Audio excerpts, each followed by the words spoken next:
Merhaba arkadaşlar, bugün sizlerle birlikte Final Freddy's 1 oynuyoruz. Gece 3'ten başlayacağız çünkü canım istiyor. Evet. Oğlum burada 4 tane ayıcık var mıydı amına? Kaç tane var? Ya oğlum yeni başladım. Daha ne gerek var? Evet, burada Chicka'mız var. Merhaba Chica. Chica. Merhaba dostum.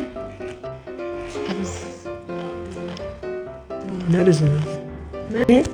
Ve hala bir yerlerden beni götüme sürmeye çok seksisin.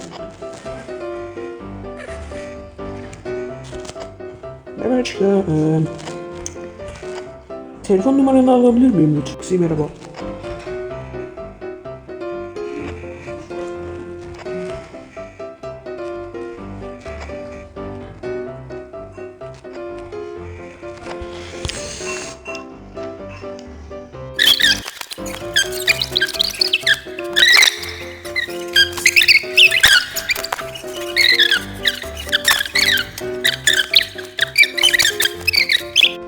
Şarj bitiyor. Şarj bitti. Şarj bitti. %0. Hayır. Bitti mi? Anamız. Bitti mi? Abi. İnşallah bizi yemez ya. Yemeğe mi geliyor?